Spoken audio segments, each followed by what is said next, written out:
مکمل تھا، تو اسی کے تسلسل میں آگے بیان کیا جا رہا ہے کہ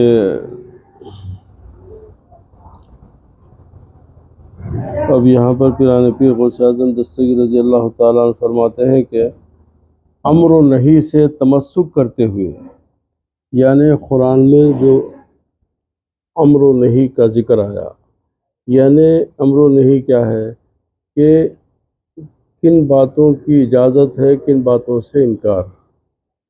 کن باتوں کو حلال کیا گیا، کن باتوں کو حرام کیا گیا، کن باتوں کی اجازت دی گئی، کن باتوں کا انکار، تو امر اور نہیں ہے، تو اسی کو وہ امر نہیں ہے۔ تو بولے کہ ان باتوں کو پکڑتے ہوئے، ان باتوں کو ذہن نشین کرتے ہوئے، اس کو اختیار کرتے ہوئے، ان کے ساتھ قریب و وصول مولا کی راہ کی سیر کرو۔ بولے اللہ تعالیٰ کی طرف نکلنے کے لیے سب سے پہلا، سب سے ضروری راستہ آپ کے لیے یہی ہے کہ اس کے بتائے ہوئے حرام اور حلال کی پابندی کرو۔ اگر ان چیزوں کو آپ لاپرواہ کریں گے، ان چیزوں کی پرواہ نہیں کریں گے، تو آپ کی کوئی عبادتوں کا کوئی حاصل نہیں ہے۔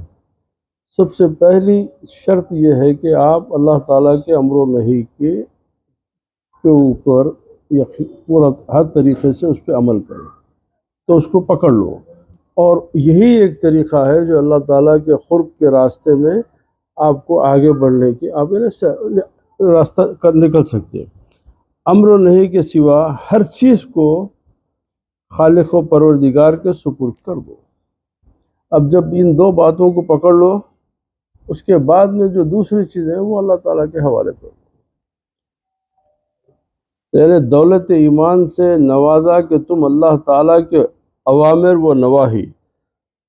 سے متعلق احکام کو قبول کر سکو، کتاب و سنت کے علم کے ساتھ خدا کے راستے پر چل سکو، عقل و ایمان کی طرح معرفت کے ساتھ بھی ذات و صفات خداوندی پہچان سکو۔ الغرض ان تمام کو کام میں لاؤ، ضائع نہ کرو۔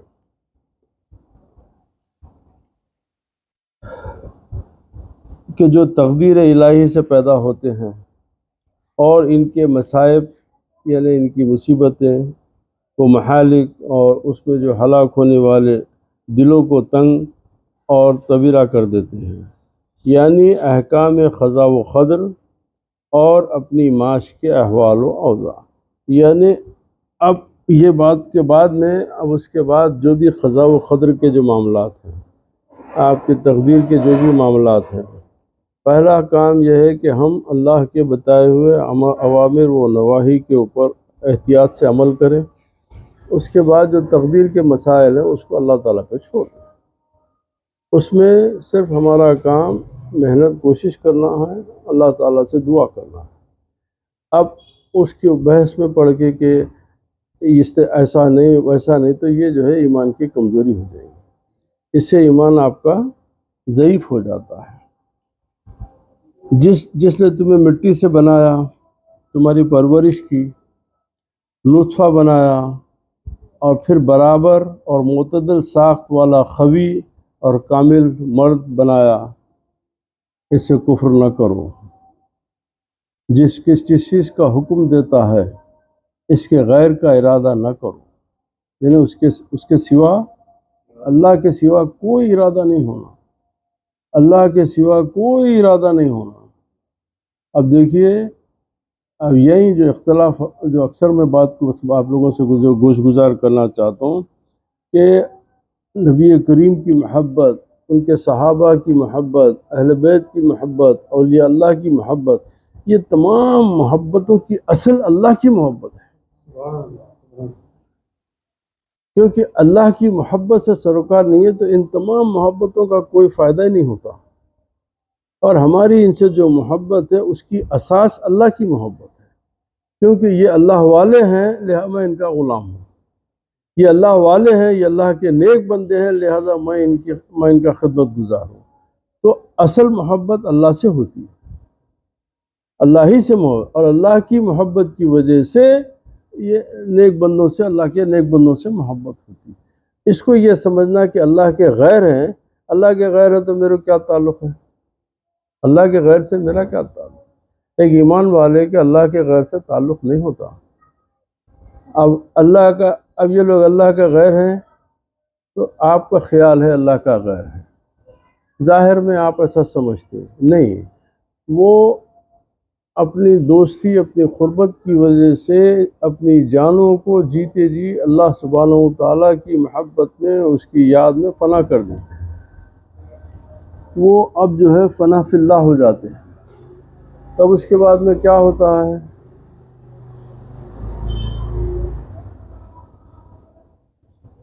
جیسے شاید سرکار غریب نواز فرمائے، صحیح طریقے سے یاد نہیں، یا کوئی بزرگ کا فرمائے، ہر کی آیت در دلم غیرے تو نیست، بولے میرے دل میں تیرا غیر نہیں آ سکتا، میرے دل میں تیرے غیر کے آنے کی کوئی گنجائش ہی نہیں ہے۔ کیوں؟ ایک دل ہے وہ تیرا ہے، اب میں غیر کو کہاں سے لاؤں اس میں؟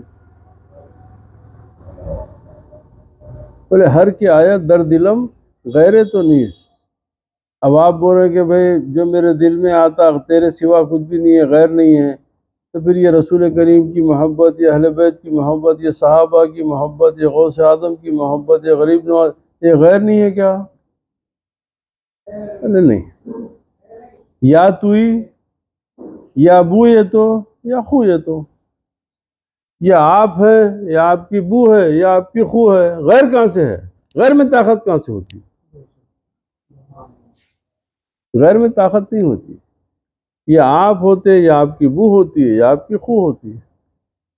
تو لہذا کیونکہ میں تو صرف تیری محبت، اب میں یہ تلاش میری جو بھی ہے وہ تیری پہچان کی وجہ سے ہے، میں تیرے کو پہچاننے کی تلاش میں جو ہے میں ہر ایک در کے اوپر بھٹک رہا ہوں، ہر ایک کے پاس جا کے اپنے ان کی جو ہے خدمت کر رہا ہوں، ان سے محبت کر رہا ہوں، صرف اس لالچ یہ ہے کہ تیرے راستہ مل جائے، تیرا راستہ میرے کو عطا ہو جائے، کیونکہ تو میری اصل ہے۔ تو یہ بات کو جب سمجھ میں آ جائے تو پھر یہ تمام محبتوں کا فائدہ ہے۔ اس کے غیر کو مکروہ نہ جانو، اور جس سے منع کرتا کیا ہے، اس کے غیر کا ارادہ نہ کرو، اور جس سے منع کرتا ہے اس کے غیر کو مکروہ نہ جانو، دنیا و آخرت میں اس سے مراد یعنی امر حق پر قناعت کرو، اللہ کے حکم پر، اللہ کے مرضی پہ، اللہ کے معاملے پہ قناعت کرو، اور دنیا و آخرت میں فقط اس یعنی نہیں کو مکروہ جانو، جس بات کو وہ آپ کو منع کرتا ہے اس کو مکروہ جانو، یعنی واضح ہو کہ دنیا کا حکم عمل کی تکلیف ہے اور آخرت میں اس کا ثواب ہے۔ دنیا کا حکم عمل کی تکلیف ہے، کیونکہ عمل کرنے میں انسان کو تکلیف ہوتی، مشقت دکھتی، بار دکھتا طبیعتوں پہ، مگر تم یہ جانو کہ اس کا ثواب کتنا ہے آخرت میں، ثواب بہت بڑا ہے، تو لہذا اس کا ثواب تم کو جو ہے آخرت میں اس کا ثواب ملنے والا ہے۔ بس ہر مراد اس مراد کے تابع، اور ہر مکروہ اس مکروہ کے تابع ہوگی۔ جب تم اللہ تعالیٰ کے حکم کے تابع ہوگے، جب تم اللہ تعالیٰ کے حکم کے تابع ہوگے تو پوری کائنات تمہارے حکم پر چلے گی۔ یہ پیران پیر غوث اعظم دستگیر رضی اللہ تعالیٰ عنہ فرماتے۔ اب یہ لوگ جو اولیاء اللہ کی کرامات وغیرہ سے منکر ہیں یا اس کے اوپر اعتراضات کرتے ہیں، ان کی سمجھ میں یہ بات نہیں آتی ہے، اس لیے کہ جب دوست کے حوالے کر دیے اپنے آپ کو، اب اس کے بعد میں اب آپ جو بھی کام کریں گے اس کی مرضی سے کریں گے، اس کی منشا کے بغیر نہیں کرتے، اس کے منشا کے مطابق ہی وہ کام ہوتا۔ اب جب اس کے منشا کے مطابق ہوگا تو یقیناً جو آپ جو بولے وہ ہو جائیں گا۔ اسی لیے آپ لوگوں کو پریشان ہوتی کہ بھئی ارے ایسا کیسا ہو گیا، یہ پیران پیر کی یہ کرامت پہ اعتراض، غریب نواز کی یہ کرامت، ارے بھائی تمہاری عقل جہاں تک ہے تم یہ سمجھ رہے کہ یہ تمہاری کوشش ہے، نہیں، وہ عطائے الہی ہے۔ کیونکہ ان کی دوستی کے بعد اب اللہ سبحانہ و تعالیٰ ان کی دوستی کی وہ قدر و منزلت اس کی نظر میں ہوتی ہے کہ میرے دوست کی بولی ہوئی بات کو پوری کر دینا ہے۔ میری دوست کی، جیسے میں اکثر اس بات کو بولتا ہوں کہ آپ لوگوں کو اس سے پہلے بھی کئی وقت بولا تھا کہ اس کو سمجھنے کے لیے بہترین طریقہ یہ ہے کہ جیسے قرآن شریف کی جو اکثر آیت ہے اور بہت جگہ ہے، اور اکثر لوگ جو ہے یہ بزرگان دین کے عرصوں میں اور تقریبوں میں یہ آیت کو جو ہے پڑھتے ہیں۔ کیا ہے؟ الا ان اولیاء اللہ لا خوف علیہم ولا هم یحزنون، اور بڑی شان سے مقرر صاحب یہ آیت کو پڑھتے ہیں۔ بات سمجھنے کی ہے کہ بھئی اللہ تعالیٰ فرمایا کہ اللہ تعالیٰ اپنے دوست کو حزن اور ملال نہیں دیتا۔ تو میرے دماغ میں یہ بات آئی کہ بھئی اس میں یہ ندرت کیا ہے، اس میں کوئی خاص بات کیا ہے؟ میں ایک معمولی ایک گناہگار ایک ادنا آدمی جس سے دوستی کرا، میں اس کو تکلیف دینے کی نہیں سوچتا۔ ہم جیسے لوگ جب کسی سے دوست بول دیتے تو اس کا برا نہیں سوچتے، اس کی تکلیف کا نہیں سوچتے۔ پھر یہ اللہ بول رہا کہ اللہ اپنے دوست کو حسن و ملال نہیں دیں گا، کیا مطلب؟ میں دوست بول دینے کے بعد میں وہ خود ایک مکمل تعریف ہو گئی، اس کے بعد میں یہ اضافت کیا ہے؟ الا ان اولیاء اللہ لا خوف علیہم ولا هم یحزنون، نہ ان کو کوئی خوف ہے نہ کوئی ملال ہے۔ تو کس بات کا ملال و خوف؟ میرے دوست کو میرے سے کوئی خوف اور ملال نہیں ہوتا تو خدا کے دوست کو خوف و ملال کیسا؟ اب یہ بات میرے دماغ میں ایک فتنے کی طور پہ جو ہے چل رہی تھی، تو جب میں غور کرا، سوچا اس بارے میں، اللہ تعالیٰ کی طرف سے میرے کو ہدایت ہوئی کہ بات کو سمجھنے کی اللہ میرے کو صلاحیت جو دیا وہ یہ ہے کہ اس آیت کو سمجھنے کے لیے سب سے بہترین طریقہ یہ ہوتا کہ آپ چلے گئے پیرانے پیر کے روضے پہ، محبت سے عطر پیش کرے، پھول پیش کرے، اور کھڑے ہو کے جو ہے جتنے قرآن شریف پڑھ سکتے تھے قرآن پڑھے، درود پاک کا نذرانہ پیش کرے اور سلام کر کے نکل گئے آپ۔ اب اگر آپ کے چڑھائے ہوئے عطر کی خوشبو یا آپ کے چڑھائے ہوئے پھول کی پتی کا ذکر، اللہ کا ذکر،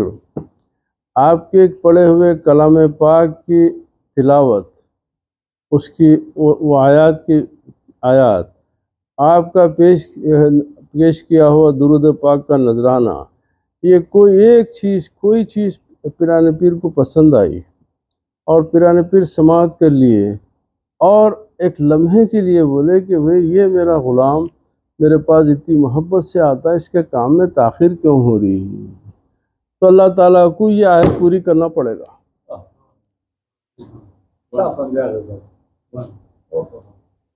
کیوں کہ اللہ تعالیٰ ہو رہا ہے کہ اے میرے دوست میں تیرے کو خوف اور ملال نہیں دوں گا۔ تو اب ان کا ہمارے بارے میں ایک لمحے، ہمارے سلام کو، ہماری عقیدت کو، ہماری حاضری کو اگر انہوں ایک لمحے کے لیے بھی قبول کرے اور ہمارے پڑھے ہوئے قرآن شریف کے کلمات کو اور درود پاک کے نذرانے کو اگر کوئی پسند کرے اور ہمارے تعلق سے ایک لمحے کے لیے متوجہ بھی ہماری طرف ہوئے، تو اللہ تعالیٰ کو یہ آیت کو پوری پڑھنا پڑے گا کہ اللہ تعالیٰ وعدہ کرا اپنے دوست سے، اے میرے دوست میں تیرے کو کوئی خوف اور ملال نہیں دوں گا۔ تو یہ فائدہ ہوتا، ہر چیز کی اصل اللہ کی طرف، ہر چیز اللہ کی طرف سے،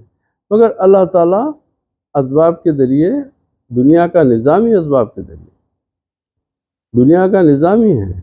اس لیے کہ آپ بارش کے لیے دعا کرو تو فرشتہ بارش کا ہے، رزق کے لیے دعا کرو تو رزق کا فرشتہ ہے، تو پھر تو یہی ڈائریکٹ ہوا اللہ کا یہی ڈائریکٹ ہوتا کہ اللہ تعالیٰ ہر کام کے لیے، ہر اسباب کے لیے ہر چیز کو ایک طے کر کے رکھ دیا، تو بے شک قدرت کاملہ اور پوری قدرت اس کے پاس ہے۔ مگر اب آپ کا اگر آپ بولیں گے کہ بھئی حضرت میکائیل کو آپ ڈینائی کریں گے تو پھر اللہ بولے بھائی بارش برسانا ان کے ذمے ہے، اب آپ بول رہے کہ میں نہیں مانتا، تو اب یہ آپ خدا کی قدرت، اس کی الہیت، اس کی وحدانیت کے اوپر آپ بولنا چاہ رہے ہیں یا خدا کے حکم کی خلاف ورزی کرنا چاہ رہے ہیں؟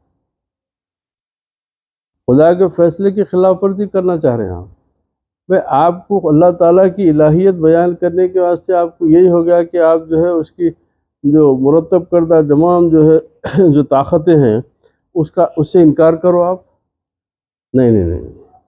اب ہم کو یہ بولنا کہ بھئی میکائیل کی یہ طاقت بھی خدا کی طرف سے ہے،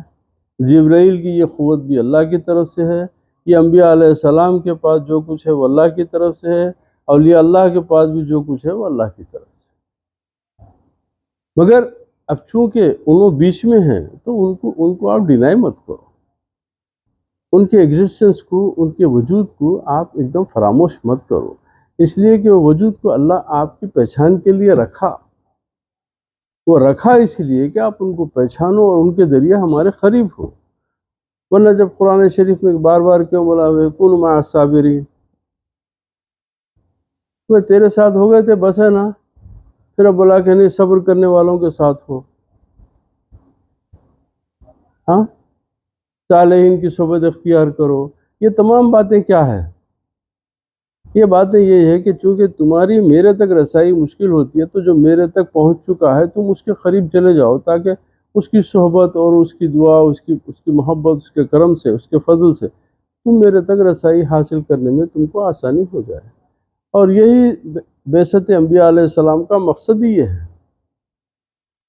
میں اللہ تعالیٰ تمام کائنات کو ایک ہی لمحے میں کلمہ پڑھا دے، سب کو جو ہے ایمان سے ایماندار بنا دے،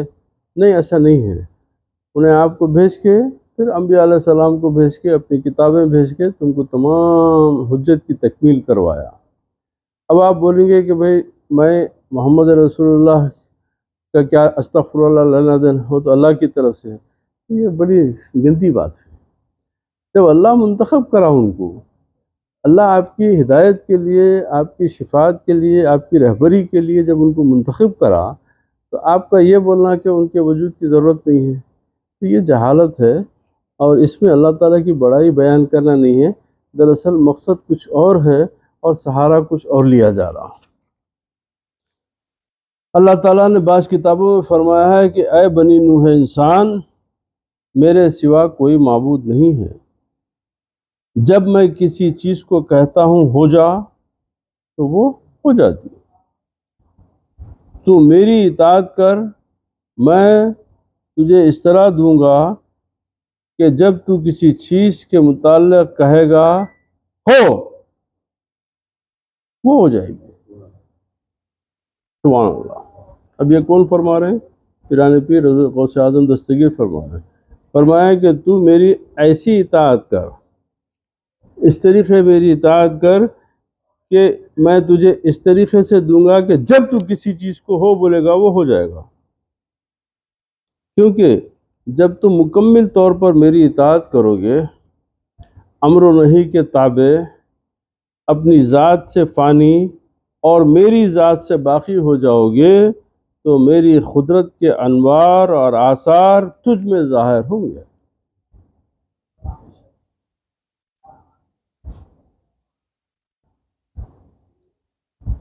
اور وہ مقام کے اوپر بندہ جب بولتا تو وہ دراصل وہ کلام، وہ حکم زبان بندے کی ہوتی ہے، حکم اللہ کا ہوتا ہے،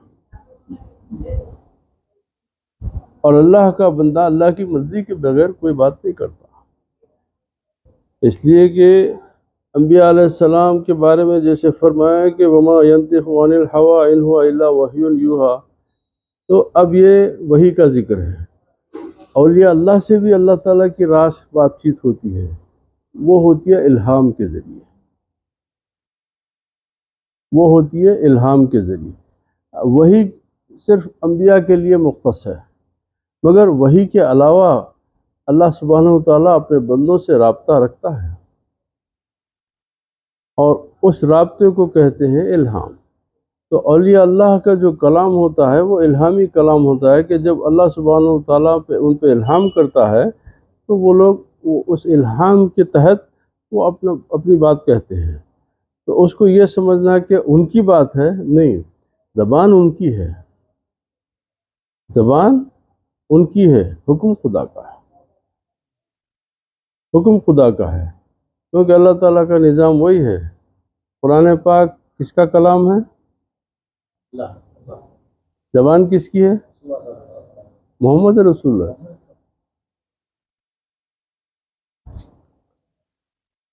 قرآن کو دنیا میں ظاہر کرنے کے واسطے نسخ محمد صلی اللہ علیہ وسلم ضروری ہوا۔ کلام باری ہے، کوئی شک نہیں ہے، مگر دنیا میں ہمارے سامنے جو آئی وہ نبی کریم علیہ الصلوۃ والسلام کے زمانے مبارک سے ادا ہونے کے بعد میں جو ہے کتابت کی شکل میں ہمارے سامنے آئی۔ تو ظاہر میں اسی لیے نبی پاک علیہ الصلوۃ والسلام کی ذات کے بارے میں ہو رہا ہے کہ وہ ناطق القرآن، یعنی بولتا قرآن۔ اچھا، نیز فرمایا، اے دنیا، جو میری خدمت و اطاعت کرے تو اس کی خدمت و اطاعت میں مشغول ہو جا۔ ہاں، تو اللہ تعالیٰ فرماتا ہے کہ اے دنیا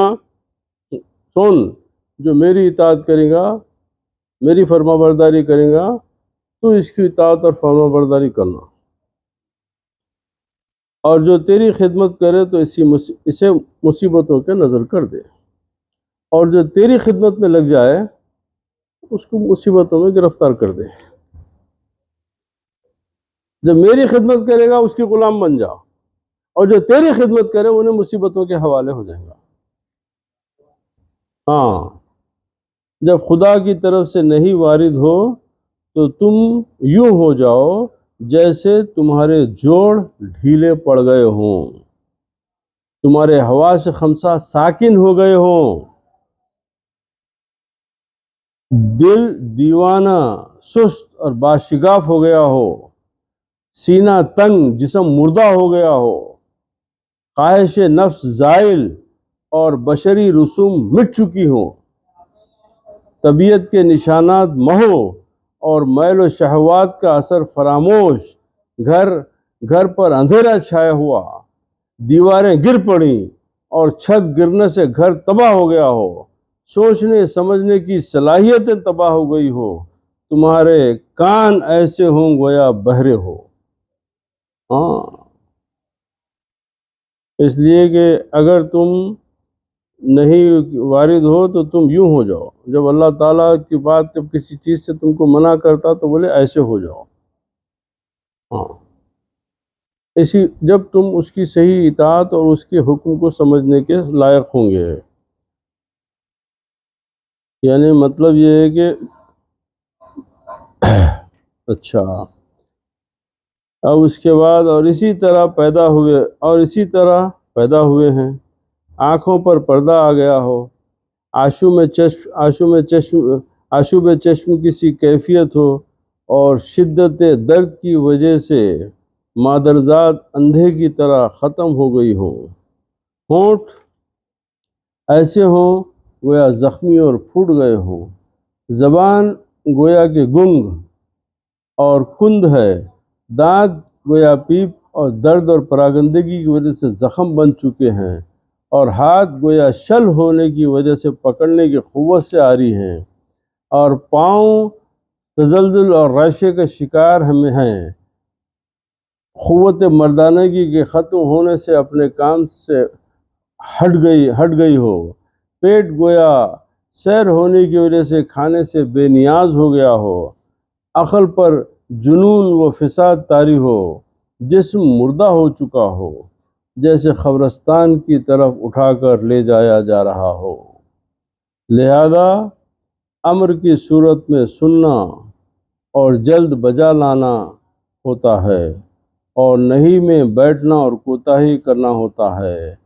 حکم قضا و قدر میں خود تو مردہ معدوم اور فانی ہو جانا ہوتا ہے، تم اس شربت کو نوش جان کر لو، اس دوا کے ساتھ علاج کرو، اس غذا سے پرورش پاؤ، تاکہ تمہیں گناہوں اور خواہشات نفس کی بیماریوں سے تندرستی و شفا اور صحت و تندرستی اور عافیت بخشی جائے باذن اللہ سبحانہ و تعالی۔ یہ 13واں مقالہ الحمدللہ پورا ہو گیا۔ اللہ سبحانہ و تعالی